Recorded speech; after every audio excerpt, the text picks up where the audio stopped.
자, 요번에 이제 살펴볼 것은 이제 임진왜란 관련된 내용인데요. 임진왜란 이제 살펴보기 전에 이 통론 읽기 전에 교과서 관련된 내용 한번 읽고 넘어갈게요. 예, 보충 자료 87페이지 펴보세요.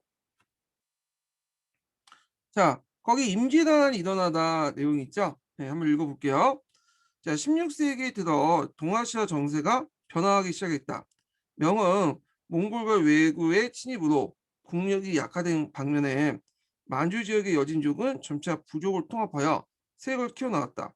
일본도 100년이 넘는 전국 시대가 끝나고 있었다. 자, 이에 대응해서 조선정부는 비변사를 설치하고 국경 경비를 강화했다. 자, 이 비변사 설치 부분은 제가 예전에 얘기했죠. 자, 삼표 외전 때 그 비변사가 이제 설치되고 상수가 된 건 을묘 외변 때 이제 상수가 됐죠. 자, 그 비변사 관련된 내용은 나중에 뒤에 가서 이제 좀 강독할 때 더 자세히 살펴보기도 하죠. 자, 도요토미 히데요시가 이제 일본을 통일하자 불안감이 더욱 커졌다.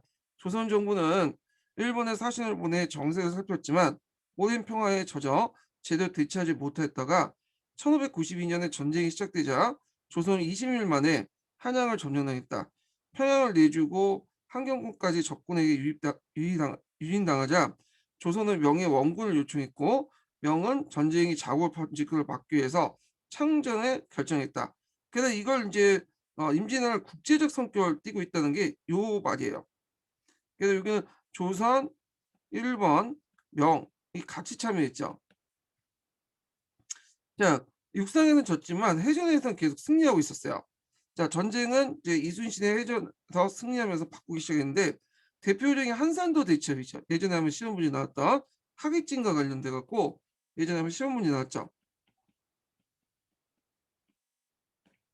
자, 한산도 대첩으로 제해권을 완전히 장악하여 외구의 수입 변진 정책을 좌절시켰어요.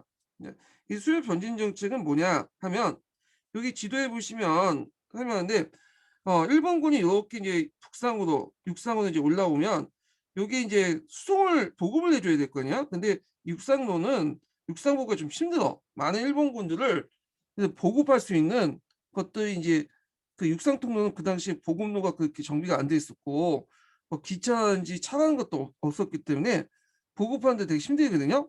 그래서 일본군이 이렇게 북상할 때 같이 이제 뭐냐면 이렇게 해상을 통해서 수공을 통해서 이렇게 지원을 해주는 거야 보급을. 그런 정책이 이제 수역 변진 작전인데 그러면 요걸 하기 위해서 일단은 곡창지대인 어디를 점령해 전라도를 점령했죠. 그래서 이제 남해 일대를 장악한 다음에 요걸 바탕으로 해 갖고 그 일본에 온 쌀과 전라도의 쌀을 받아서 여기 이제 지원해 주는 어 북상한 지원을 해 주는 그런 것을 쑥 변진 정책을 하는데 문제는 여기가 이제 바다 통로가 이제 해상길이 이순신에 막히니까 육상으로밖에 보급이 안 돼요. 근데 육상도 의병의 공격을 또 계속 공격을 받잖아요. 그러다 보니까 지원 도중에 끊겨. 그러니까 보급이 잘 안 되니까 개성까지 갔다 평양까지 가니까 평양에서 더 이상 올라가지 못해요. 올라가지 못한 게 뭐냐면 보급이 안 돼서 그런 거야. 예. 그래서 그 왜군의 수렵 변진 작전을 좌절시켰죠.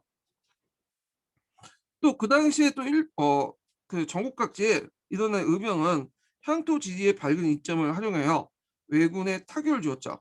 그 강군도 정렬을 정비해서 명군과 함께 평양성을 탐하고 백성들과 함께 또 행주상성을 공격하잖아요. 권유 장군이. 이것도 예전에 시험 문제 나왔죠. 자, 그래서 이제 보통 이제 임진왜란에 이제 3대 대첩하면 한산도 대첩, 행주 대첩, 그다음에 제1차 진주 대첩, 제1차 진주성 전투를 말하죠. 자, 하여튼 이후 전쟁은 송황살 때 이뤘고 명과 경상도 해안가를 물론 왜구는 7년 3년 동안 후전 협정을 해요. 그래서 앞에 이제 임진왜란이고 뒤에 후전 후에 끝나기 정유재단이죠. 예. 자, 이때 조선은 어 군대를 정비를 했어요. 그래서 먼저 훈련도감을 설치하고 중앙군 편제와 훈련 방법을 바꿨으며 이 첫 번째 방법. 두 번째 속옷법을 실시했죠. 그래서 지방군 편제를 다시 정비했고 그다음에 세 번째로는 하포를 개량하고 조총을 이제 제작을 했어요. 그래서 항해로부터 항복한 외병으로부터 조총을 제작을 해 갖고 어 배워서 그걸 이제 제작을 했다. 요거 내용을 좀 기억을 해 두시면 될 것 같아요. 예. 자, 그래서 인제 이렇게 있고 소거법이다 보다는 소거군이 정확한 거예요. 소거법이라 되어 있으면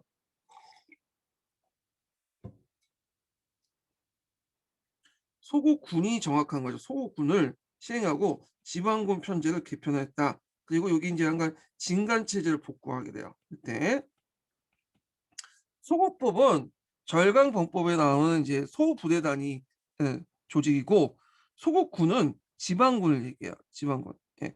그래서 요거 좀 구분하세요. 그래서 소고법은 뭐 지방군, 소고군을 편제하거나 훈련도관 편제할 때 사용했던 소고법은 훈련 그 부대 단위를 얘기하는 거예요. 소부대 단위의 그 훈련 방법을 얘기하는 거고요. 자, 그래서 인제 이게 훈련 기간 동안 정비한 다음에 다시 인제 왜군이 공격하죠. 이걸 정유재단이라고 해요. 근데 이때는 이미 어느 정도 조명연합군이 인제 훈련 상태가 돼 있고 또 전쟁을 하다 보니까 인제 나름대로 인제 전투 감각도 있잖아요. 실전도 있고 그 무기도 갖췄고. 그러니까 예전처럼 막 휘젓고 다니지 못해요. 조명연합군은 이제 왜군을 직선에서 격퇴하고 그래서 이순신은 명랑에서 왜군을 무찔리죠. 자, 게다가 왜군의 도요토미 히데요시가 죽지 않아 한반도에서 철수를 하게 되고 그래서 조명연합군은 도망가는 외선 수백 척을 노량에서 격파했고 이 노량해전으로서 7년간 임진왜란이 끝났죠. 이때 노량해전에서 해전에서 이순신이 그 총탄을 맞고 이제 쓰러지게 돼서 죽게 되죠. 자, 임진왜란은 동아시아에 큰 영향을 미쳤다. 전쟁으로 조선은 인구가 크게 줄었고 농촌이 학폐되었고요. 불국사, 서적, 실록 같은 수많은 문화재가 손실되어 수만 명이 포로로 잡혔고요. 그다음에 그 일본은 도요토미 히데요시 정권이 무너지고 에도막과 헤어졌고 전쟁 중에 그 약탈된 문화재나 납치한 그 많은 기술자들, 학자들을 통해 성리학, 자기, 학문 등 문화, 예술 등의 큰 발전이 었다는 거. 명언 국력이 더욱 쇠약해진 반면에 만주주의 여진족이 급속히 세력이 확장됐다. 그래서 이때 인제 에도 막부에서 인제 아니 도요토미 히데요시 정권에서 그러니까 임진왜란 때 잡혀간 여러 가지 기술자 중에 도자기 기술자들이 많았어요. 이 도자기 기술자들이 아이타 지역에 정착해서 만든 도자기가 있어. 예. 이게 그 유명한 아리타 도자기죠. 그 이상평을 비롯한 그 자기 기술자들에 의해서 만들어진 건데 요 내용도 이제 파악을 해 두시고 그러면 이제 임진왜란 때 관련된 내용을 또 한번 교과서에서 더 찾아볼게요. 자, 87 페이지 다음 해 보죠. 자, 임진왜란이 일어나니까 여진족들이 지원군을 이제 요청하겠다고 그 파견하겠다고 조선 정부에 알려줬어요. 예. 그래서 이제 근데 여진족 지원군 파견을 선조가 거부했어. 왜냐하면 이들이 오면 뭐 도와주는 건 고맙지만 결국에는 또 얘네들이 인제 우리나라로 와서 또 휘젓고 다니고 그다음에 또 여러 가지 해코지를 할 수 있다고 생각해서 거부를 한 거야. 음. 그래 갖고 여진족 세력을 이제 막기 위해서인 것도 있겠죠. 그래서 여진족이 지원군 파견을 해 주겠다고 했는데 이 선조실록에 보면 선조가 거부했다. 그 내용이 있어요. 그래서 요거 내용 한번 읽어 보시고 그다음에 우리가 인제 임진왜란 초기 때 육상에서 매번 패했지만 해상 전투에서 크게 이겼잖아요. 이건 이제 일본 배보다 우리 배가 뛰어난 기 때문이야. 물론 이순신의 인제 그런 지도력도 있었겠지만 제가 그 당시에 사용했던 인제 임진왜란 때 사용했던 것들은 예전에 한번 했던 소개했던 판옥선이죠. 그 판옥선은 갑판이 두 개가 있다고 했죠. 갑판이 두 개가 있어. 상갑판하고 아랫갑판. 그리고 상갑판과 아랫갑판 그 위에 그 중간에 어 판을 덧대 가지고 옥을 만들었어요. 옥이라는 건 공간을 얘기해요. 그래서 거기에 이제 뭐냐면 노를 짓는 사람들 배치시켰죠. 그 위에 싸우는 사람들 배치시켰고 군인들을. 그래서 노군하고 그다음 군인들을 이렇게 분리시켰어. 노를 젓는 사람하고 그다음에 싸우는 사람을 전사를 군인을 분리시킨 거죠. 자, 그리고 인제 여기에다가 인제 이 또 판옥선은 평저선이기 때문에 여기에다 뭘 실을 수 있어요? 하포를 실을 수 있어요. 예. 그래서 하포를 심음으로써 인제 그 반동을 평전에서는 반동을 이겨낼 수 있거든요. 근데 일본 배들은 인제 그 첨저선이야. 그래서 뾰족한데 이게 기동성 뛰어날지 몰라도 여기에다가 하프를 발생하면 이게 벗어나지 못해요. 그래서 일본도 대포가 있지만 이 배에다 대포를 실지 못해요. 자, 이런 등등 해 갖고 그 당시 판옥선의 뛰어난 점들이 그 당시 조선 수군의 경쟁력이 되었다. 이렇게 기억을 해 두시면 되고요. 이 판옥선을 삼각판을 떼어내 갖고 그 위에다가 인제 이렇게 어 철갑을 입힌 게 뭐냐면 거북선이죠. 이 거북선. 거북선은 돌격선을 이용한다고 기억을 해 두시면 돼요. 그래서 적재에 들어가서 진을 무너뜨리는 역할을 해요. 진을 무너뜨리는. 이 판옥선은 조선 초기부터 있었던 건 아니고요.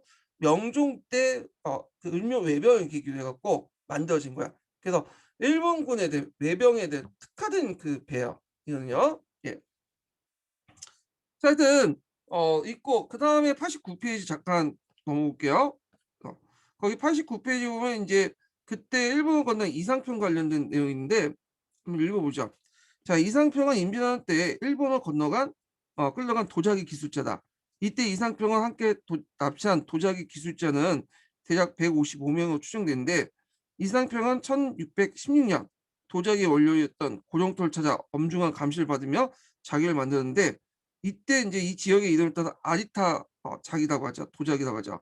근데 이때 이제 아리타 도자기가 일본의 주요 수출품이 됐어요. 그건 뭐냐면 인제 그 당시 명청 교체기였잖아요.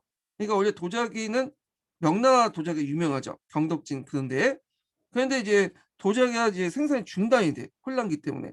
그 틈을 타서 유럽 등지에 이제 수출하게 되죠. 그래서 이 아리타 자기는 명예멸망으로 중국의 자기 수출에 주춤했던 사이에 유럽에서 큰 인기를 얻었고 이 아리타 지역은 도자기의 고향으로 불리며 번창했다. 자, 그래서 인제 요 내용들 기억을 해 두시면 될 것 같고요. 자, 그러면 임진왜란 관련된 내용들 한번 읽기 전에 잠깐만 요거 밑에도 좀 읽어 볼까요? 예. 그 천재교과서 130 페이지. "일본이 조선을 침략한 이유가 무엇일까?" 이렇게 했는데 여기에서는 인제 뭐 도요토미 히데요시의 개인적인 어떤 어 욕망도 있었고 그 외에도 경제적 요인도 있었어요.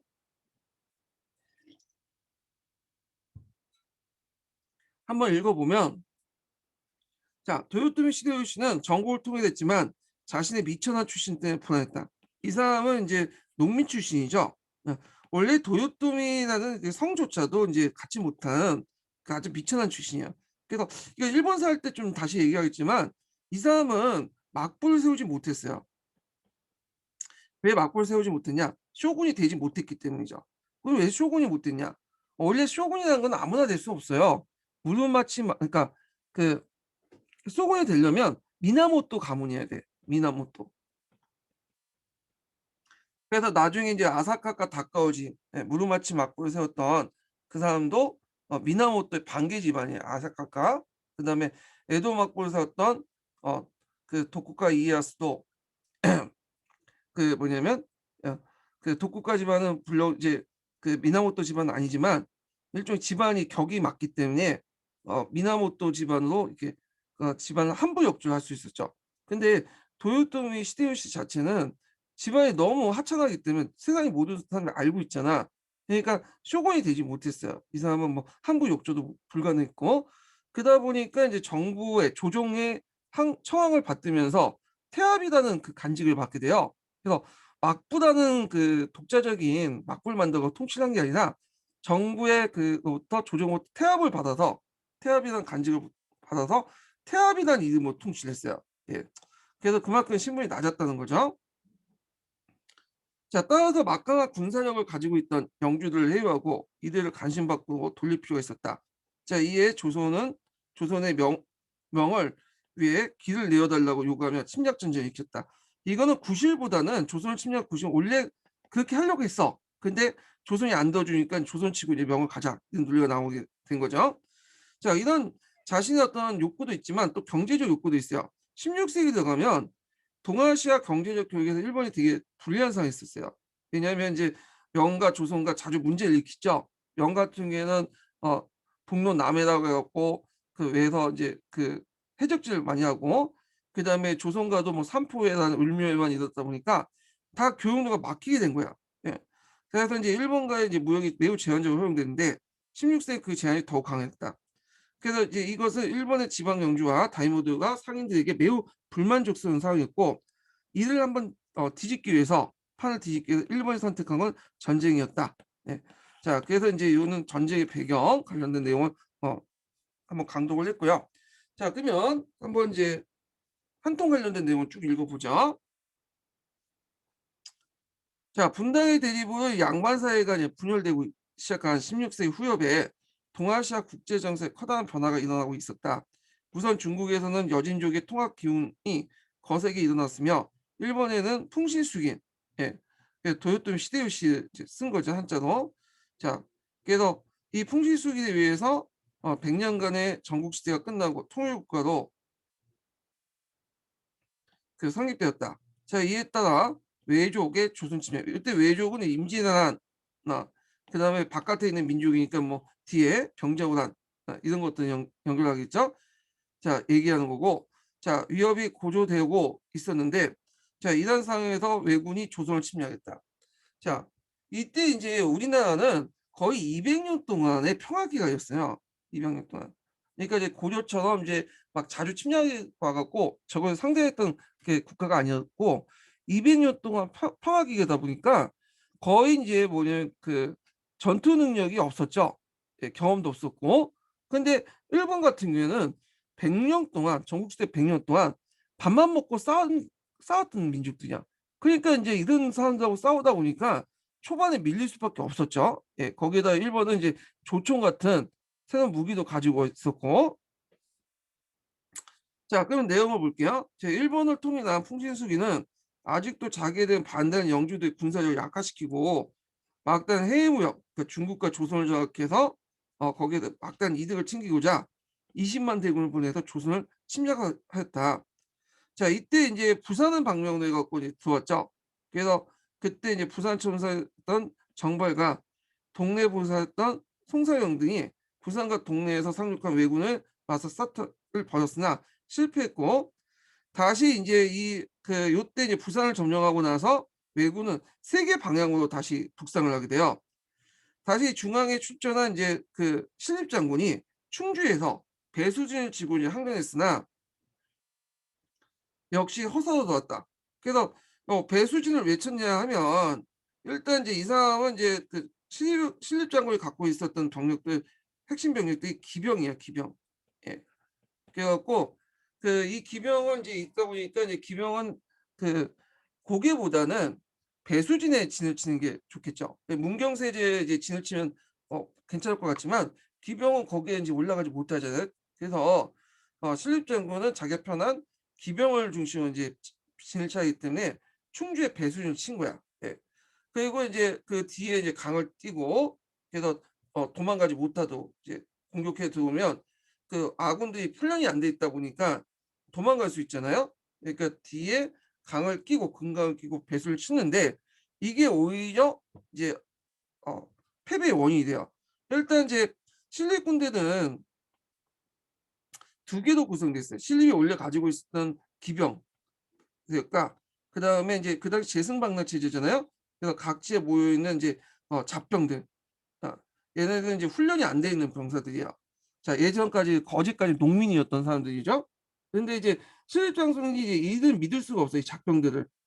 그러니까 얘들을 위해서 이제 도망가지 못하게 배수진을 치고, 얘네들 뒤하고 이제 먼저 기병을 돌교육시켜요.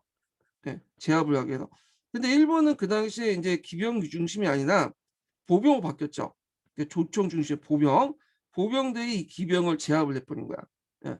그러니까 이제 요 병사들은 다 도망을 가고 강을 건너서 어떻게 뛰어들고 했고, 신림은 열심히 싸우다가 여기에서 죽게 돼요. 그래서 이 전투를 이제 탄근대 전투라고 하죠. 그래서 탄군대 전투에서 죽게 되고, 그러니까 이제 여기에서 병력을 다 모아서 싸웠는데 여기가 이제 뚫리니까 이제 어떻게 해요? 어 왜군은 이제 그 앞에 걸림돌이 없는 거야. 물론 이제 여기에서 이제 중간에 용인에서 또 경기도 병력들이 여기 충청도 병력이 용인에서 몰아가고 싸웠지만, 싸우자마자 그 도망을 가버려. 그래서 서울이 20일 만에 뚫린 게 된 거죠. 자, 그래서 이제 아무런 준비 태세를 갖추지 못하고 있었던 조선은 조총으로 잘 훈련된 왜군을 막아낼 수 없었다. 그래서 초반에는 안전이 뚫리게 되고 이제 그 올 그에 따라서 인제 뭐냐면 선조는 이제 몽진을 떠나게 되죠. 더욱이 이제 15 세기 때 후반부터 야기된 부역제 모순. 부역제 모순은 이제 군역 제도가 뭘로 바뀌어요. 예. 군족 수포제로 바뀌잖아요.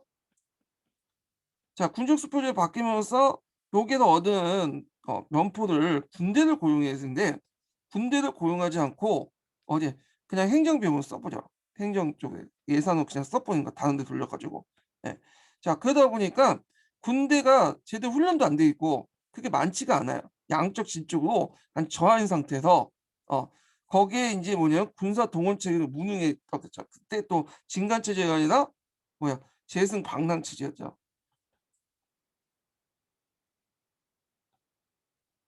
자, 이런 가운데서 인제 뭐냐면 깨지게 된 거죠. 요 밑에 있죠. 1555 년에 영종 10 년에 을묘외란 이후에 재승방랑의 분군법도 그 결함이 많았다. 어 그래 갖고 인제 여기인데 요 내용을 좀 볼게요.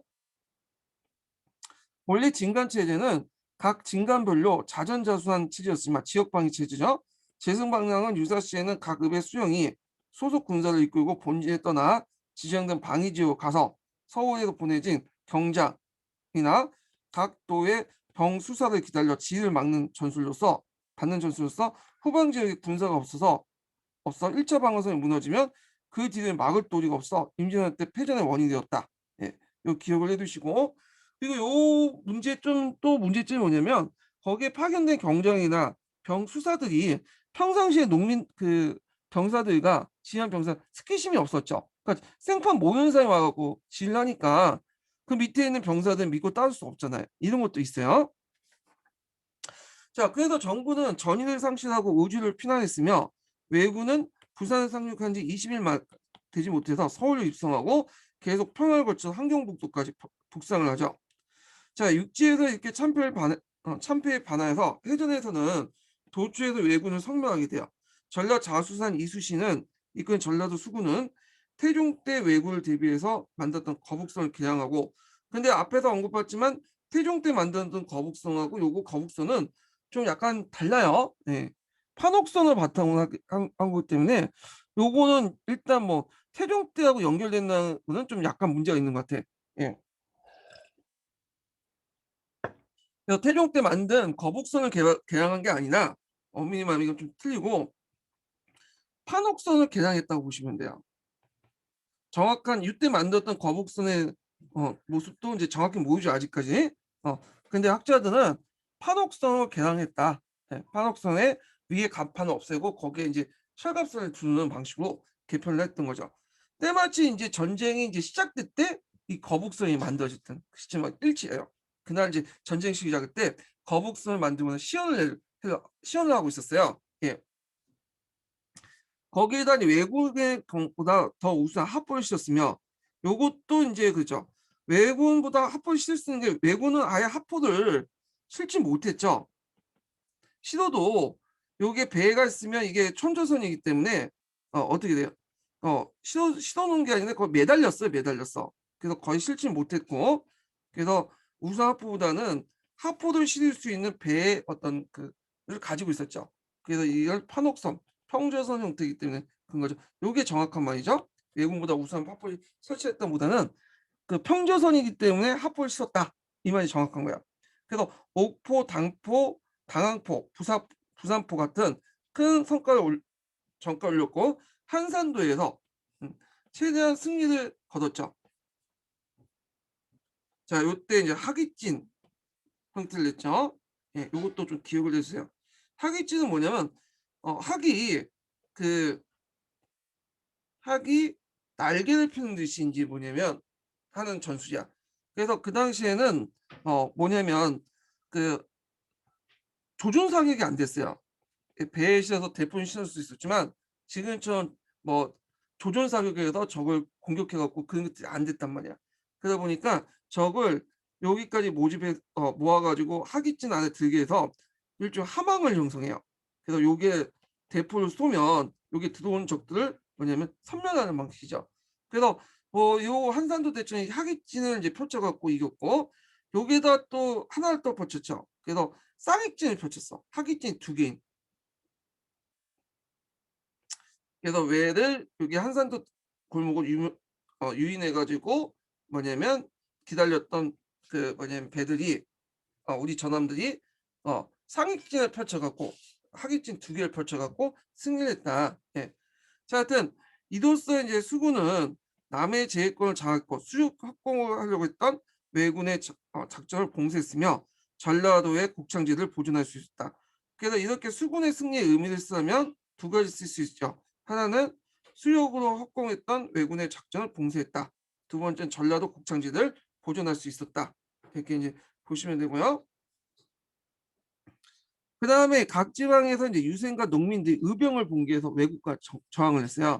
그래서 이 유생과 농민들이 의병을 봉기했던 건 뭐냐면 일단은 자기 고향과 가족을 지키기 위한 거죠. 예. 그리고 농민들 입장 올 때는 평소에 알고 지냈던 유생을 따르는 게 더 나아요. 강군보다는 전혀 모르는 사람들 밑에 들어가는 것보다는. 자, 그리고 이제 이런 것들을 함으로써 이제 왜군들의 어떤 보급로를 끊었고 게릴라전으로서 기습 공격을 하게 되죠.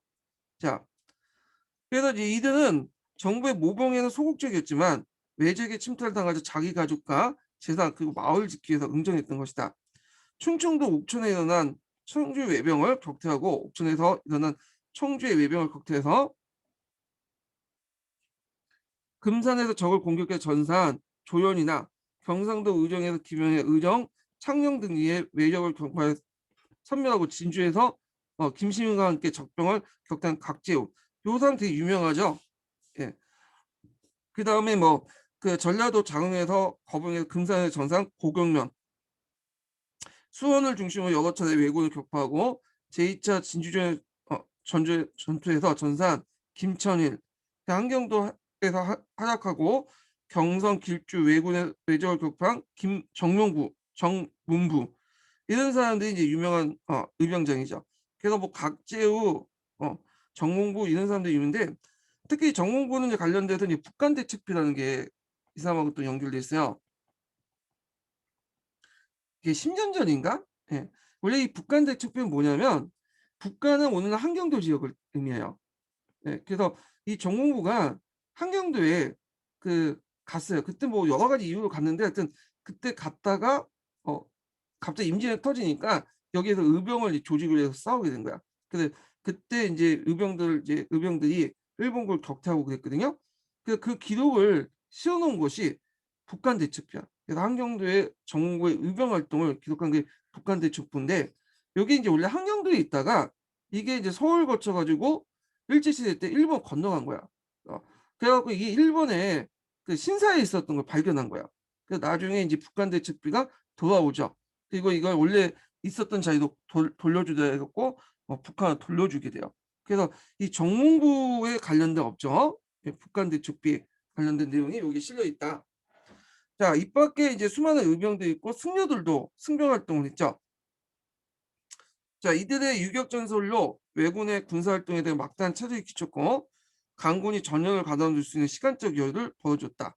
자, 남해 수군이 연중 연습할 수 있는 곳도 육지에서 의병들이 왜군의 공격을 차단해 주는데 심입은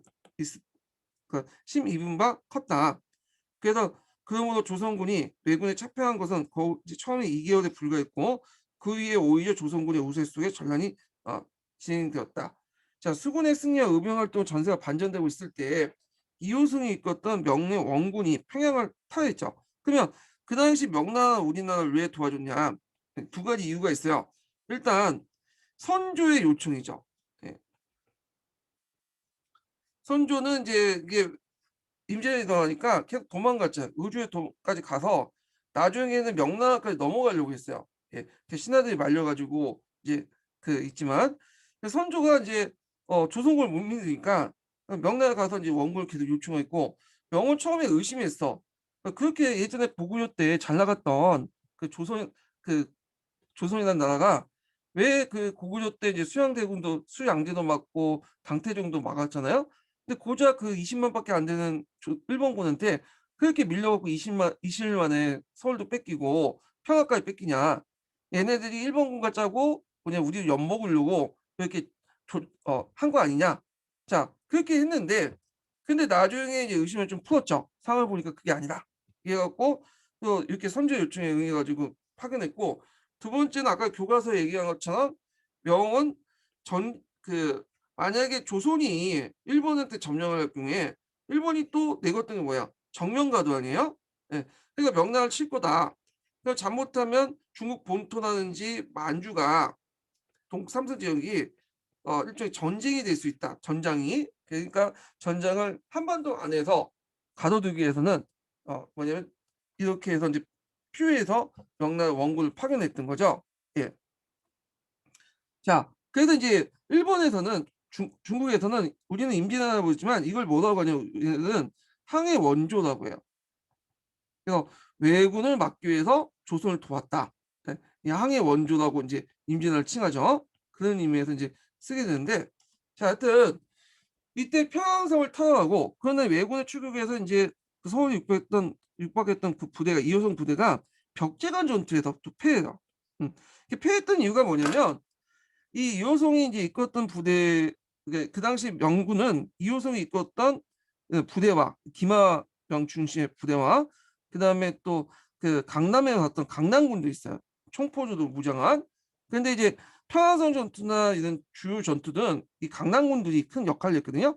왜냐면 얘네들 이제 예전에 한번 외국군들과 싸웠던 경력도 있고, 주로 원항진이라는 총포로를 통해서 대포를 통해서 이들 격파했는데, 이호성의 그 기병들은 큰 역할을 못했어요. 근데 이호성이 이제 그런 강남군들을 이제 제껴두고 자기 기병들만 이끄고 벅제간을 공격한 개성 부근에. 근데 이제 벅제간 전투에서 이제 그 당시 그 일본 보병들 조총 부대에 걸려가지고 거의 이제 몰살당하죠. 네. 그리고 나서 이호성만 간신히 살아남아요. 그래서 다시 평양으로 돌아. 그래도 움직이지 않아. 그래서 차라리 싸우는 보다는 왜군과 하인을 맞아야 되겠다. 그래서 3년 동안 협상을 하게 되죠. 그래서 심유경하고 고니시 유키나가 간에 협상이 이루어졌는데 잘 안 됐죠, 이게.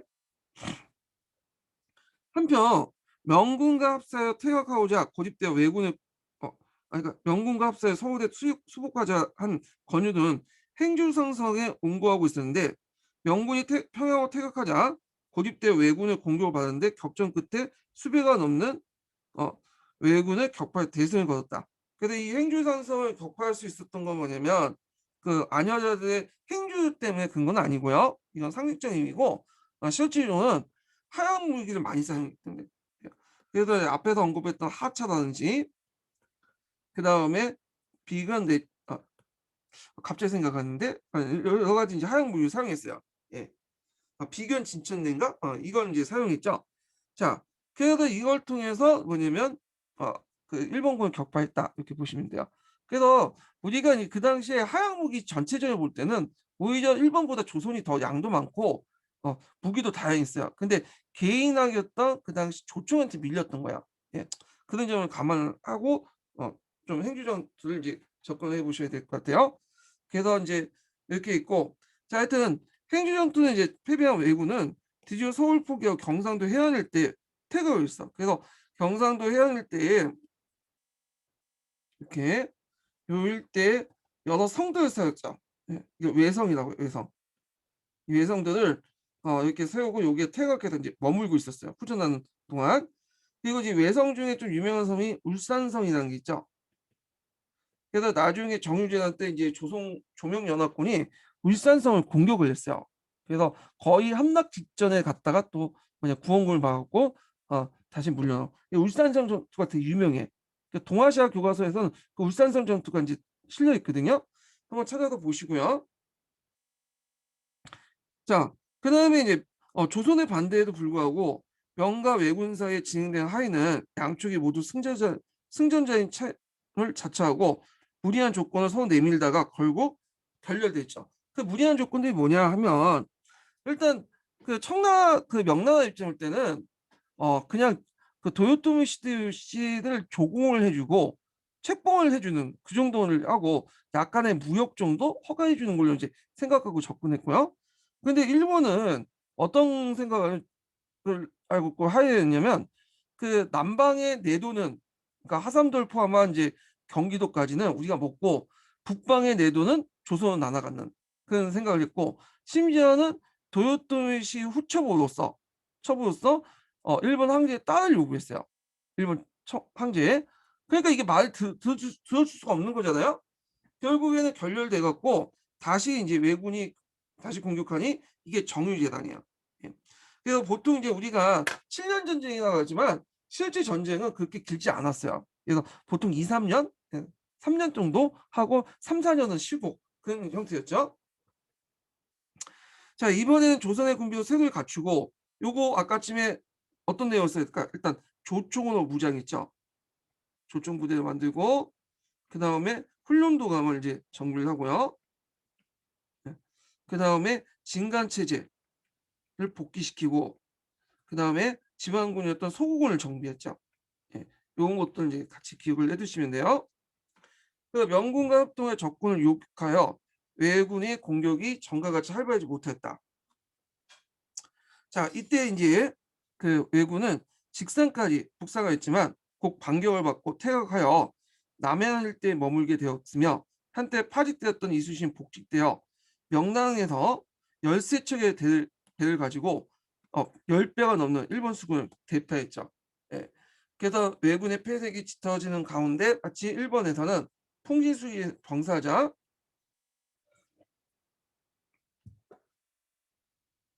왜군은 철수하고 7년간의 거친 전란은 막을 이었다.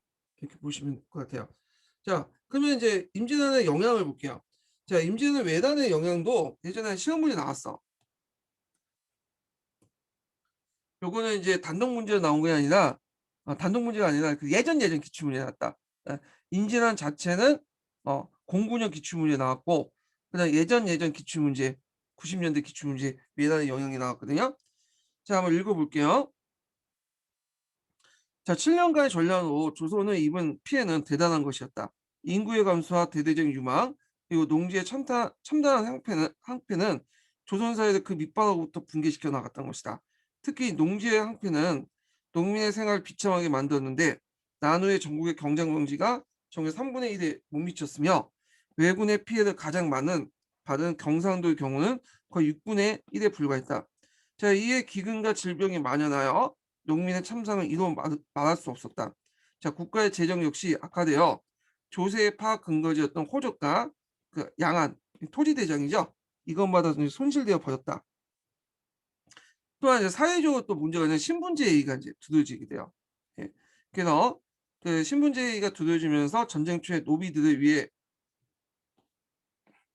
노비 문서가 소각됨으로써 조선 신분사의 기반인 노비층에 대한 파악이 불가능했고, 그다음에 전쟁 중에 재정 조달 방법 때문에 국가의 공식을 바친 납수책을 시행돼서 신분에 관계없이 수식하거나 면천시켜 줬던 것이다.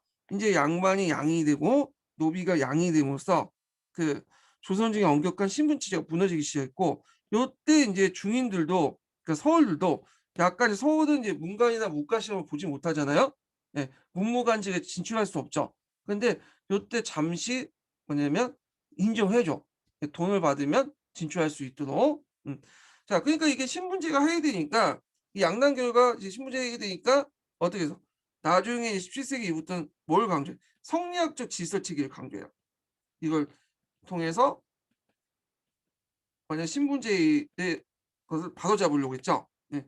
그래서 이때부터는 이제 성리학이 정치적인 어떤 그 이론이 아니라 정치에만 사용하는 게 아니라 사회 문화에도 스며들기 시작해요. 이런 것들이요. 자, 그다음에 문화재 소실도 많은데, 아, 그래서 이제 역시 막심에서 경복 등 궁전과 불국사 등 수많은 사찰들이 불타 없어졌으며, 사고의 실력도 전주 사고뿐만 제외하고는 모두 소실되었으며, 이밖에 많은 서적과 예술품이 손상되어 있거나 약탈당했다. 다만 전쟁 기간 동안 절강보법을 도입했죠. 척계강의 그 절강보법. 그래서 예전에 이제 아까 얘기한 것처럼 이때 이제 강남군들이 많이 왔다고 했죠.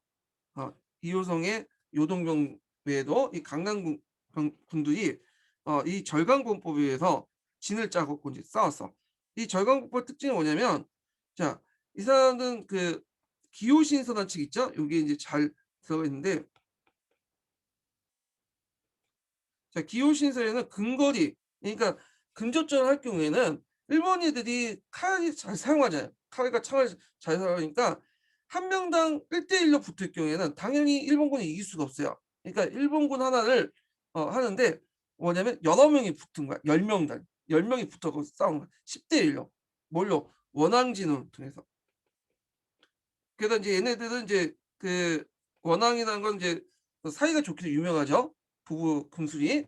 마찬가지로 12명이 똘똘 뭉쳐 가지고 한 명이 일본군을 상대를 하는 거야. 그래서 일본군이 아무리 칼을 잘 쓰고 창을 잘 쏜다 해도 12명이 떼거지도 이제 조직적으로 공격하는데 당할 수가 없죠. 예. 그래 갖고 인제 원앙징을 이제 사용하고, 두 번째는 먼 거리의 적들은 뭐냐면 하포를 사용해요. 그 홍위포라든지 블랑키포라든지 이런 걸 통해서 적을 격파하는 거야. 그래서 이 강남군들이 인제 뭐냐면 오랫동안 외병과 싸웠기 때문에 그런 경험들이 누적이 됐고, 이게 절강봉법에 들어가 있고, 그걸 대변한 책이 기호신서죠.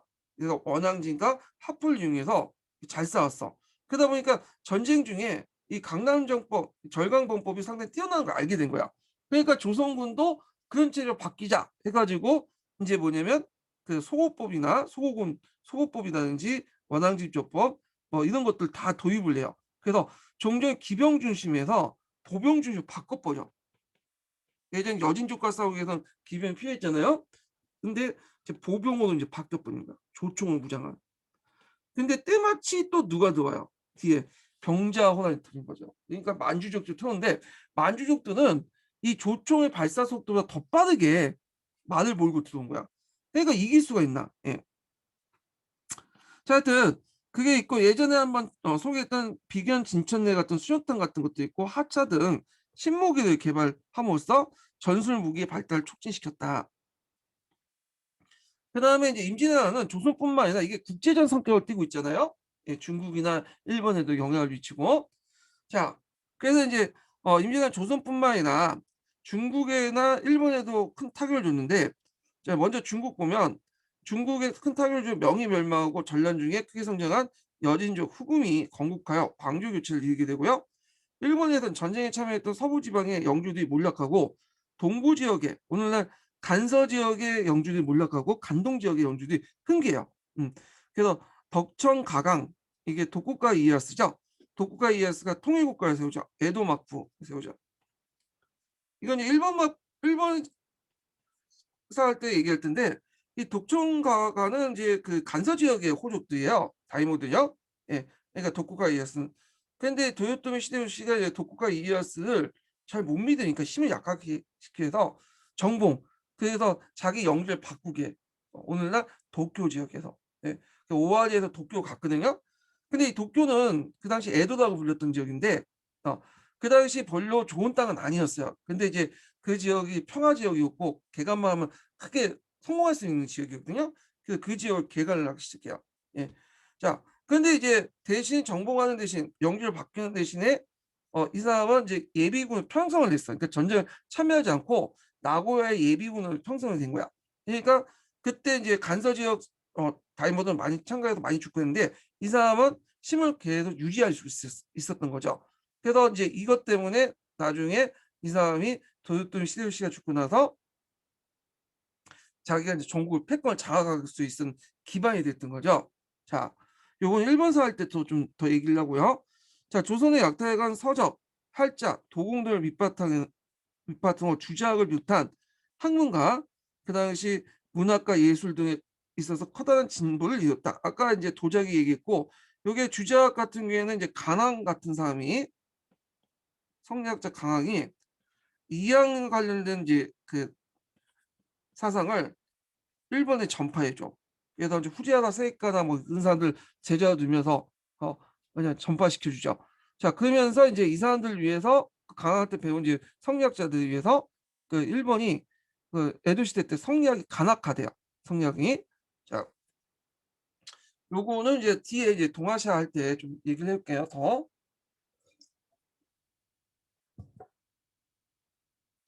자, 전쟁이 끝난 뒤에 조선과 외의 외교가 단절되었고, 따라서 경제적으로 막대한 타격을 받은 대마도주가 교육의 재개를 요청해왔고, 독정 그 독국가 막부에서도 포자원 조선을 보내주면서 수을 요망했다. 그래서 이제 이때가 강해군 때거든요. 그러면 그때 이제 강해군이 그때 외와 외교를 단절하는데 다시 복귀한 이유가 뭘까요? 일단 대마도의 요청도 있겠지만 강해군 정부의 요청도 필요도 있었어요. 왜냐하면 강해군 때는 이제 북쪽은 누가 등장하고 있어요? 청나라가 등장했고 남쪽에 좀 일본이 에도막부가 있었잖아요. 그러니까 에도막부와 청을 동시에 상대를 하고 있었는데 그 두들 다 적어두면 자기가 불리해. 만약에 양쪽에서 공격해 오면 이겨낼 수가 없잖아. 그러니까 이제 에도막부의 요청에 받아들였던 거죠. 또 조선인들 좀 많이 끌려가는 피로인들 이런 사람들 이제 데려올 필요도 있었고 그래서 이제 그 조선은 유정을 일본에 보내 조선인 포로를 세안시키기 위해서 교섭을 했고 이 세안사단 이름을 처음에 파견했어요. 예. 그러다가 국교가 회복됐죠. 그 이후 조선은 일본의 통신사를 정기적으로 파견하죠. 그래서 이 관계가 이제 19세기에 일본의 메이지 유신하는 막부 정권이 무너질 때까지 평화적으로 지속됐다. 물론 통신사도 18세기까지만 파견됐다가 19세기 때는 거의 파견 안 해요. 일본이 받아주지 않아. 이제 한국으로부터 이제 받아줄 게 없다, 먹을 게 없다 생각을 했고 그래서 이제 대마도에서 1차 자원이 끝나고 그런 식으로 이제 했는데 자 하여튼 요 내용들 기억을 해 두시고 자 그러면 관련된 내용들을 한번 교과서에서 또 찾아서 볼게요. 89 페이지 펴 보세요. 89 페이지. 예. 보충 자료. 자 거기 인제 그 임진왜란 이후에 조선과 일본의 외교 관계가 어떻게 전개됐을까? 이렇게 인제 볼게요. 자 요거 인제 하기 전에 세 번째 인증번호 알려드릴게요. 제가 요번에 인증번호 얘기 안 했죠? 예. 세 번째 인증번호는 67 번이에요. 67 번. 세 번째 인증번호 67 번입니다. 자 전쟁으로 끊긴 조선과 일본의 외교는 에도막과 세운 독국가 이에야스 요청에 따라서 조선이 일본에 통신사를 보내면서 제기되었다. 근데 처음부터 이제 통신사라는 이름보다는 아직까지 감정이 있으니까 포도를 세안한다. 그래서 세안사라는 이름을 보냈다가 나중에 통신사 이름으로 바뀌어요. 예전 관계처럼 이름이 바뀌게 되죠. 자 일단 조선의 입장에 올 때는 그 침략의 피해를 입은 조선은 일본과 외교가 튼튼하지 않았으나 현실적으로 그 당시 포로의 송환 문제, 일본의 정세 파악 등이 필요하다. 왜냐하면 예전에 우리가 당했던 게 일본을 잘 몰라서 당한 것도 있잖아요. 예. 그래서 이제 통신사를 파견해서 정기적으로 파견해서 일본의 이제 정세를 파악하고 대처하기 위해서 이제 파견한 거죠. 거기에다 플러스 이제 뭐냐면 북쪽에 여진족, 청나라가 이제 등장을 하면서 이런 것도 인제 어떤 일본과 어떤 수교의 필요성을 느끼게 된 거야. 둘 다 적응을 만들 수가 없기 때문에. 자 그다음 일본의 에도막부는 명과 외교가 단절된 상태에서 조선의 외교가 교역이 필요했던 거죠. 왜냐하면 명나라와 인제 뭐 한번 싸우다 보니까 어 이 명나라로부터 이제 직접 직거래를 통해서 이렇게 뭐냐면 물자를 얻을 수가 없어요. 이 조공 채권 관계에서 조공 무역 안 하다 보니까 그러니까 이걸 이제 조선을 통해서 얻으려고 했죠. 물론 이제 나중에 사모역이 번성돼서 일본은 공무역에서는 중국과 교류를 안 해도 중국산이나 일본산의 교류를 통해서 많은 중국 물자를 가지고 오긴 해요. 근데 이건 에도 초기 때 얘기니까 에도 중후기 때 얘기니까 이거 여기는 에도 초기 때 얘기죠. 예. 자 또한 조선의 파견은 통신사를 맞이하는 등 막부의 국제적 지위를 다이모드의 주민들이 가시할 수 있는 기회를 하죠. 그래서 이제 그 쇼군이 즉위하면 조선에서 파견 통신사를 어떻게 선전하냐면 얘네들을 인제 뭐냐면 어 그 쇼군의 즉위를 축하하기 위해서 파견된 일종의 조공사절단 이런 식으로 인제 설명을 하는 거죠. 그래서 막부의 지위를 좀 올리려고 했던 거고 자 우리 입장에서는 그게 아니라 축하사절단인데 막부에서는 그렇게 해석을 해 갖고 자국민한테 그렇게 선전하는 거예요. 그러다 보니까 당연히 통신사를 맞은 그 접대 비용이 부담이 클 수밖에 없고 예 화려하게 이제 꾸미다 보니까 그래서 쇼군이 바뀔 때마다 통신사 파견을 요청했는데 그것도 이제 19 세기 들어가면 이제 요청도 안 해요 인제. 예. 너무 재정적 부담이 크기 때문에 또 '조선으로부터 받을 것도 없다.' 생각해서 이제 요청을 안 하게 되죠. 자 하여튼 조선의 통신사가 지나가는 길에는 많은 일본인들이 나와 구경을 했고 또한 일본 지식층들은 그 조선 통신사 일행이 그를 받기 위해서 애썼다. 당시 일본의 통신사 위상이 높았음을 보여주고 있다. 뭐 이런 내용이 있고 자 그다음에 이제 91 페이지 볼게요. 이거 좀 약간 편집이 잘못돼 갖고 이 뒤에 있는 내용을 중간 편집 안 했네. 예. 91페이지. 요것도 이제 관련된 내용들이야. 한번 또 읽어 볼게요. 예, 조선통신사 관련된 내용. 자, 통신사가 일본으로 가면 최고의 대우를 받았다. 그래서 통신사 이대는 대략 400명에서 500명인데 일본이 이들을 맞이하는데 약 1,400여 채 배와 그다음에 그 1만 명의 인원을 동원했다. 접대비도 해당 번에 1년 경비에 맞먹었다. 일본은 축제 분위기 속에 이들을 맞이했고 통신사의 숙소에서 수행원으로부터 글이나 글씨를 받기 위해서 사람들이 몰려들었다. 일본의 하가들은 통신사 이대의 활동을 대형 병품이나 파나 그다음 두루마기 그림 등을 그렸다. 그래서 이와 관련돼 갖고 이제 그 당시 조선의 학풍이 일본에 전파가 돼요. 이 통신사 활동을 통해서. 그래서 이제 요 관련된 내용은 조선 후기 때 그 예술사 할 때 좀 더 얘기할게요. 자, 통신사가 한번 다녀오면 지금 한류 열풍처럼 조선 내에 이제 조선 붐이 일어났고 유행이 바뀔 정도로 일본 문화 발전에 영향을 미쳤다. 그러나 18세기 후반에 들어가면 통신사 활동이 점차 약화되고 그런 통신사의 정치적 의의가 축소되고 일본의 재정적 부담이 컸기 때문이다. 결국에는 1811년 19세기 초반에 들어와서 파견된 통신사 외교 의회가 에도가 아닌 대마도에서 실시하고 들어왔다. 그러니까 대마도 일부 그냥 들어온 거예요. 그 후에 이제 조선은 통신사를 파견하지 않았다. 이렇게 보면 되고요. 자, 그 다음에 10페이지 잠깐 넘어가 볼까요? 10페이지.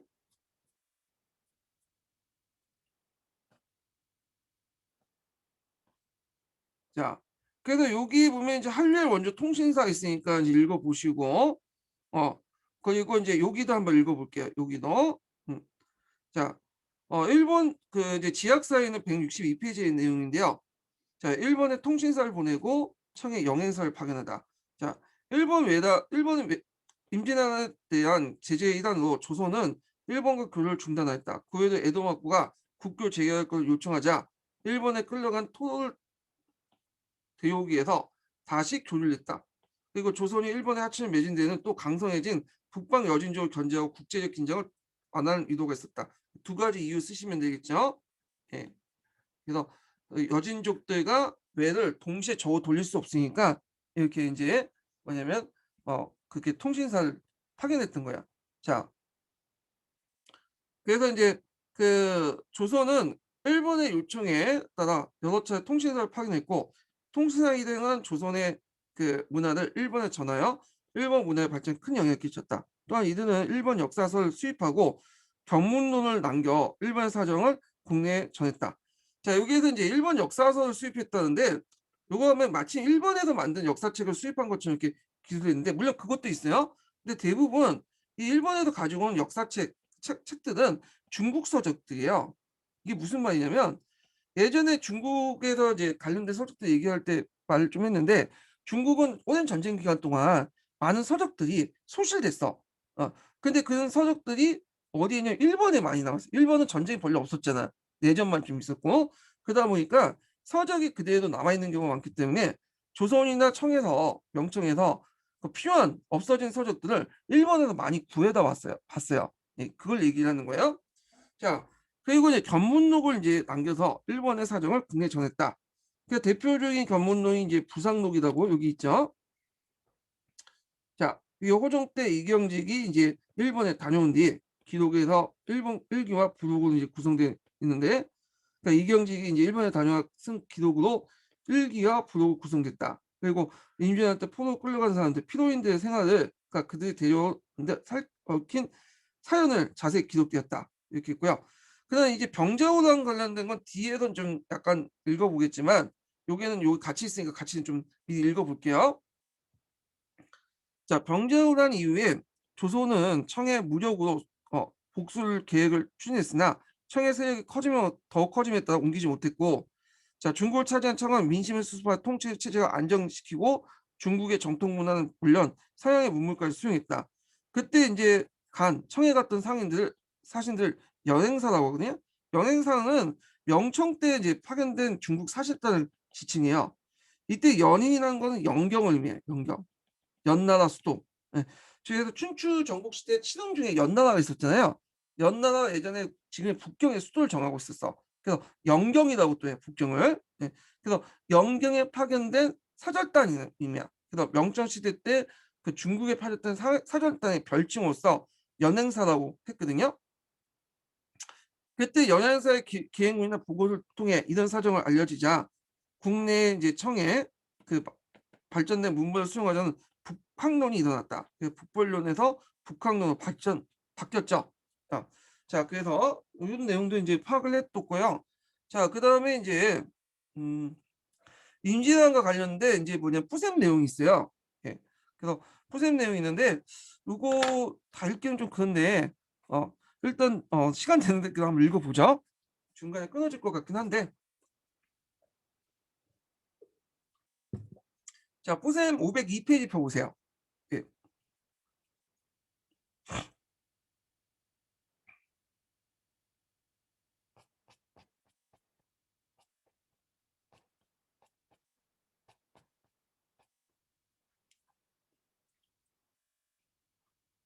자 동부아시아 삼국의 국제전쟁 임진왜란 볼게요.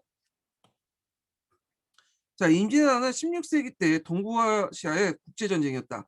전쟁 당사자였던 조선, 일본, 명은 커다란 변화를 맞이했다. 명과 일본은 왕조의 정권의 주체가 달라졌고 조선은 망국의 위기를 봉잡아 왕조가 종속되었으나 전쟁에 초래된 네 변화를 제대로 반영하지 못한 채 교조적인 대응을 일관했다. 게다가 성리학적 가치관을 통해서만 이제 극복하려고 했죠. 자, 임진왜란은 조선의 엄청난 위기의 동시에 왕조 개혁의 기회를 했고 그래서 이제 이걸 뒤에 제조론이 일어났어요. 예. 그래서 나라를 왕조를 다시 부흥시키는 이 제조론의 방향을 따라서 이제 뭐 서인과 남인의 의견이 또 갈라지죠. 자, 그러나 조선은 한차의 외우를 초래한 방향으로 나갔으면서 그 기회를 잃어버렸다. 자, 그러면 이제 조선 전기의 이제 대일 관계 인지하는 배경을 볼게요. 조선 전기의 대일 관계는 교진 정치의 큰 틀 속에 대마도 정벌, 그다음 계획약조, 삼포회담, 임시약조, 사형지 외변, 정미 약조, 을묘 외변을 중심으로 전개됐다. 자, 요거 주요 사건들은 제가 전 시간에 전 강의 때 얘기를 해줬어요. 그래서 요거 참조를 해주시고요. 자, 이 중 중종 5년에 발생한 삼포회담은 임진왜란과 상황에서 외단이라고 부를 만큼 사건 규모가 지대했고요. 그래서 15일 만에 진압됐고 2년 뒤에 임신약조를 맺어서 조선과 일본은 공식적인 통교 체제를 복원했다. 근데 이게 이제 마치 일본의 무르마치 막부처럼 이렇게 돼 있는데 이때 무르마치 막부는 힘이 없었고 거의 이제 그 지방 정권화 됐고 전국에서 이제 쌍꺼풀 다이모들이 지배했던 상황이죠. 그러니까 이때 일본은 엄밀하면 무르마치 막부가 아니라 중앙정부가 아니라 대마도라고 보시면 돼요. 대마도. 자, 그런데 중종 39년 이보다 규모가 작은 사랑제 외변이 나왔고 다시 정리약조가 만들어지고요. 그 다음에 규모가 더 축소됐죠. 예. 그러다가 영종 10년에 을묘 외변이 었어요 을묘 외변. 예. 그래서 을묘 외변에서 이때 이제 공식적 조약을 체결하지 않았어. 이제 모든 일본의 어떤 정치 세력들, 그러니까 무르마치 막부는 다이모든 그다음에 대마도 등 그런 건 이제 다 단절했어. 예전에 뭐 을묘 외변 설명했을 거이 을묘 외변은 다른 외변들은 되게 경상도 지역에서 일어났잖아요. 대마도하고 연결됐고. 근데 이 외변 성격이 다른 게 전라도에서 일어났어. 그래서 규모가 아마 외변 중에서도 임진왜란 전에 그 전에 외변 중에 제일 큰 외변이에요. 이게 전라도에서 일어나서 전라도의 몇 개 성을 점령하고 심지어는 전라도 관찰사를 죽이고 그래요. 예, 그만큼 이제 컸거든요. 간신히 진압했다고 그래요. 그래서 이 울며 외변 이후에 이제 여러 가지 시스템이 바뀌었다고 했죠. 예. 그리고 을묘 예배는 대마도주가 익힌 게 아니라 대마도의 사람들이 이제 익힌 게 아니라 큐시 지역의 이제 호족들 연합된 외구 집단이 익혔다고 보고 있어요. 큐시 지역의 세력들과 연합된. 그래서 좀 약간 주체가 달라요. 예. 자, 그다음에 이제 송조 25년에 마침내 임진왜란이 일어났다. 예. 자, 조선 전기의 대일 관계의 통교 제체 전반을 볼 때 삼포회담에 위한 통교 체제 중단을 계획약조의 연장선상에 조선의 주도 임신약조가 체결된 건 나름의 의미를 부여했었다. 그러니까 그 내면을 보면 일본과 교역량 증대, 내향인들 증가, 접대 물량의 증가 등 외인의 군사력 강화 등이 대처하는 조선의 대응이 거듭 한계를 나타났다. 자, 그래서 이제 이런 내용들 통교 자체가 있는데 이거는 각각 읽어보시고 그때 이제 그 이 센커쿠 시대를 통일했던 사람이 누구죠? 도요토미 히데요시죠. 그러니까 도요토미 히데요시가 통일했던 소을 듣고 이 사람이 어떤 사람인가 궁금할 거 아니에요. 그러다 보니까 이제 임진왜란 그 앞에 그 통신사를 한번 파견했어. 이 통신사는 거의 100년 만에 파견한 통신사야. 그래서 이 경인통신사라고 이제 하는데 선조 23년에 3월에 한양에 출발해서 이듬해 3월 한양으로 돌아왔다. 요때 이제 유명하죠. 한윤기라고 김성인을 파견했죠. 예. 그래서 이제 그들은 이제 허성도 구성돼 있고 그래서 이제 이게 있는데 이 경인통신사 파견은 일본의 요청에 이루어진 것이었으나 조선과 일본의 대외 관계를 새롭게 모색할 수 있는 전환점 의미를 지니고 있다. 근데 이제 여기에서 이제 파견된 그 항일기와 김성일이 각각의 딴말을 하죠. 예. 그래서 뭐 그 도요토미 시대요시에 대해서 이제 뭐냐면 상당히 예리한 인물 언제가 쳐들어오겠다. 또는 아니다. 김성일 같은 사람 아니다. 막 이렇게 주장하면서 했다가 결국에는 그냥 쳐들어오지 않겠다 해갖고 이제 결말이 났잖아요. 예. 자, 하여튼 그래갖고 이제 한번 통신사를 파견하고 이제 맘 놓고 있었는데 어 그리고 그 후에 이제 어떻게 돼요? 예, 또 쳐들어오죠. 근데 이 통신사에 관련된 기록들이 여기 좀 밑에 있는데 여기까지 읽기는 좀 그래가지고 그냥 넘어갈게요. 예. 자, 그러면 임진왜란 발발과 경과를 볼게요. 다음 장 505페이지.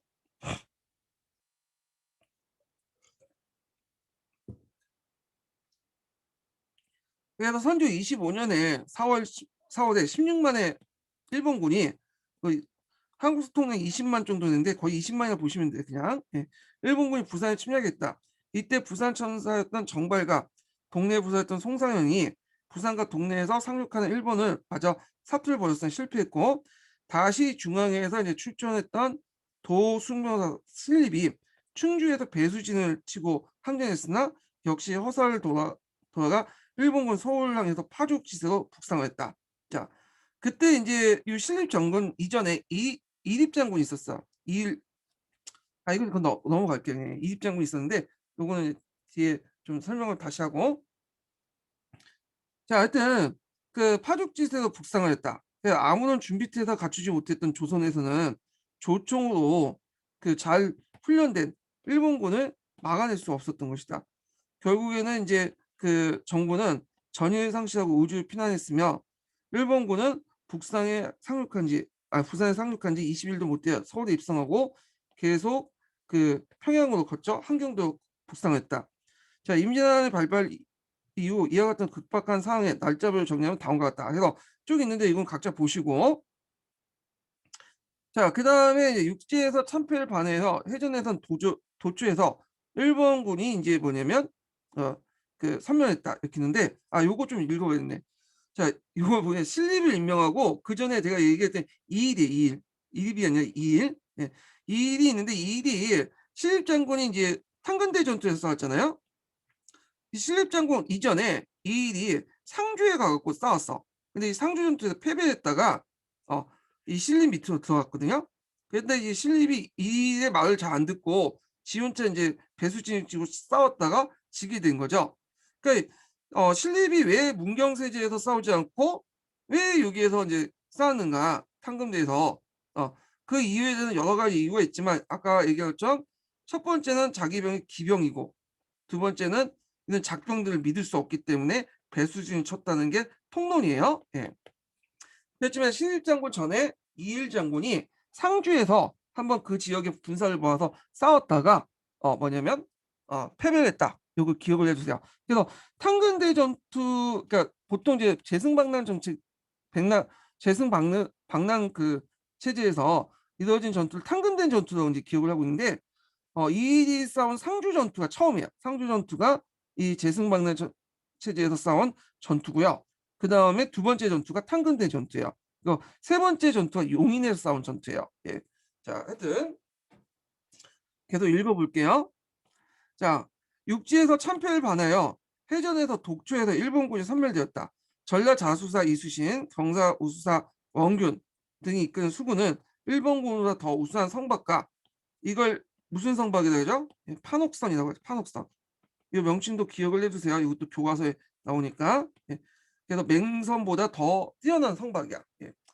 그래서 하기를 이용해서 옥포, 당포, 당학포, 부산포 이렇게 큰 전과를 올렸는데 옥포는 이제 뭐냐면 최초로 일본과 싸웠던 전투예요. 이거는 최초. 그리고 여기는 안 나오지만 사천포 전투가 있거든요. 이 사천포 전투는 의미가 있는 게 뭐냐, 이때 거북선이 이제 최초 동원된 전투야. 그때. 그래서 한산도에서 최대한 승리를 거두었던 것이다. 그래서 이로써 이제 수군은 제해권 남의 제해권을 장악하고 수육 변진을 공격했던 일본군을 작전을 봉쇄했으며 전라도 곡창지대를 지켜낼 수 있었다. 요거는 뭐 통론에 있는 내용이죠. 예. 그래서 수군의 승리의 의미 이렇게 보시면 될 것 같고요. 한편 각 지방의 유생과 농민들이 구성된 의병들이 일어나 자발적 부대를 조직과 항토 방위를 나섰다. 자, 이들은 정부의 진직 명령에 소극적이지만 일본군의 침탈을 당하자 자신의 가족과 재산 그리고 마을을 지키기 위해서 응전했던 것이다. 당시 의병장군 명성 높은 사람은 각재우, 조연, 고경면, 그다음 모양사 서상대 후정, 금강대 유정 승병장이 있죠. 그래서 이때 승려들도 의병을 많이 참여했기 때문에 승병들도 많이 참여했기 때문에 조선후기에 들어가면 좀 승병의 승려들의 위치가 좀 올라갔어. 조선 전기 때는 좀 차별을 받았잖아요. 예. 그래서 하여튼 이들 유격 전술을 통해서 일본군의 군사 활동에 막대한 차질을 끼쳤고 육상로를 통해 보급 자체가 안 되었죠. 그 강군의 전연을 가담으로 시간적 여유를 벌어주었다. 근데 이 의군의 존재는 의병의 존재 일본군에서 큰 충격을 줬나 봐요. 일본에서는 전국구 다 전국 시대 때는 자기끼리 싸우면 되게 이제 뭐냐면 쇼군이 이제 다이모이 싸우다가 다이모의 거점이 함락되면 그 밑에 있는 백성들은 뭐냐면 그냥 그 점령한 다이모들에게 다이모를 항복하거든요. 그 밑에 순종하고. 그 대신 뭐 다 예전 그 다이모들을 위해서 칼 들고 뭐 이렇게 뭐냐면 싸우진 않아. 근데 그런 사고 방식을 가지고 있었던 거예요, 일본군이. 예. 근데 막상 인제 뭐냐면 서울을 점령하고 저기 인제 선조는 도망가는에도 불구하고 자발적으로 이 사대부들과 농민들이 합쳐 가지고 봉기를 하잖아. 예전에 일본민들은 그 뭐 봉기를 안 했죠. 그냥 정복한 다이모들이 오면 그냥 거기에서 인제 그 섬기면 되는 거 아니에요? 그냥 항전해 가지고 그대로 섬겼는데 항전을 하는 거야. 그러니까 이게 좀 약간 일본식 그 사고방식과 맞지가 않는 거죠. 분명히 얘들이 이제 항복해야 되는데 뭐 개기거든. 자, 그래서 이게 의병의 등장은 일본군에 큰 정신적인 충격을 줬어요. 자, 그리고 의병 그 관련된 내용이 뒤에도 좀 있거든요. 여기 되어 있는데 그 각각의 의병대의 이제 위치 있죠. 어디에서 활동했는가. 요 위치도 좀 기억을 해 두시면 될 것 같아요. 여기도. 예.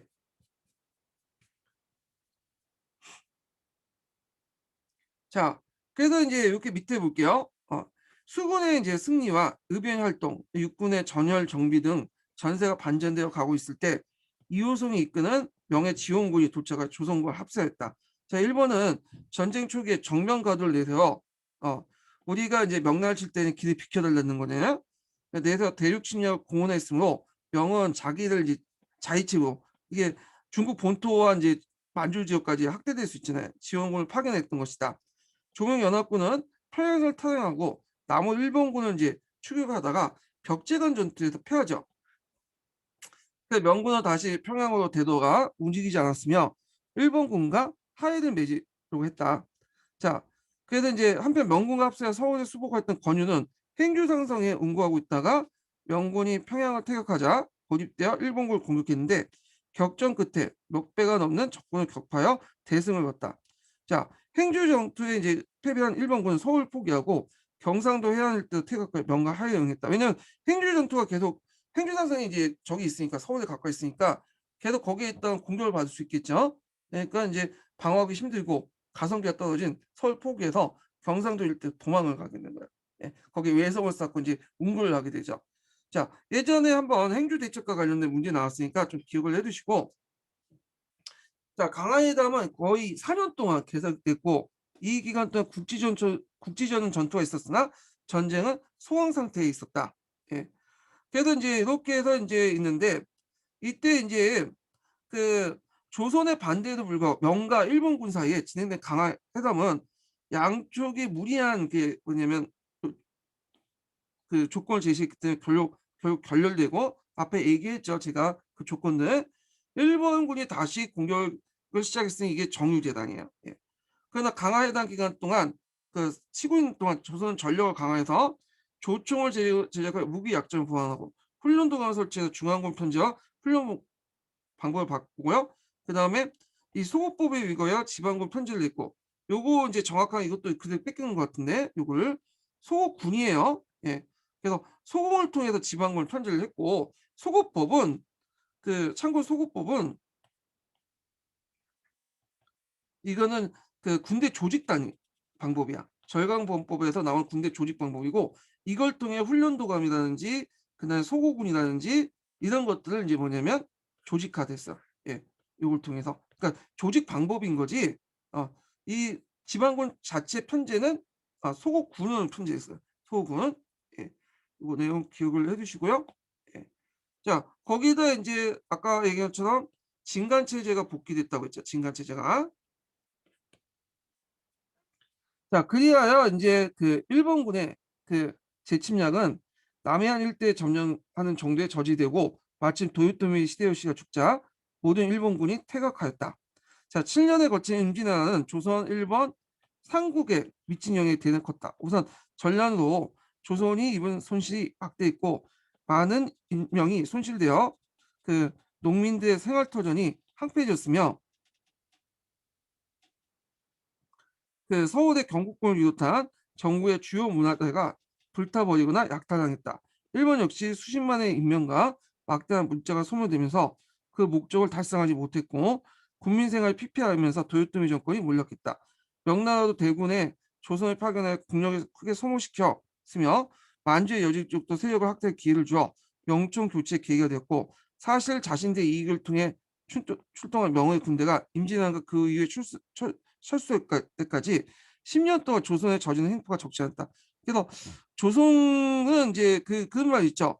일본은 얼레삐고 청나라는 참빛이라고 일본군보다 조선 청나 그러니까 청군 그러니까 명군이 말렸는데 일본군은 얼레빛이고 명군은 참빛이라고 명군이 약탈이 더 심했어요. 일본군보다. 예. 자, 그래서 하여튼 그러나 명예지원군 파견으로 인해 조선 지배층의 명예에 대한 숭배의식은 명이 망한 뒤에도 심화되었다. 예. 자, 그래서 이제 요런 것들 이제 요걸 제조지은이라고 하죠. 망했던 조선을 다시 복귀시킨 은혜. 선조가 이걸 되게 강조했어. 선조는 하는 일이 없었잖아. 맨날 도망 다니고. 근데 유일하게 자기가 내세웠던 게 뭐냐면 명군을 요청했다는 거야. 네. 그래서 이 명군을 요청했고 실제 전쟁에 이긴 건 조선군이나 의병이 잘나서가 아니라 이 명군을 이 잘 싸웠기 때문에 이길 수 있었다. 근데 명군은 누가 요청했냐? 자기가 요청했다. 예. 그래서 인제 선조가 이렇게 도망간 걸 좀 면피성 발언으로 이 말 잘 했거든요. 제조지훈이란 말을. 자, 이런 것들이 후대에 이제 도 영향을 미치게 돼요. 예. 자, 그래서 인제 이렇게 해서 인제 한번 봤고 다음 시간에는 인제 의병과 관련된 내용을 한번 읽어 볼게요. 예, 의병과 관련된 내용을. 예. 오늘 수고하셨고 다음 시간 내일 뵙겠습니다. 예.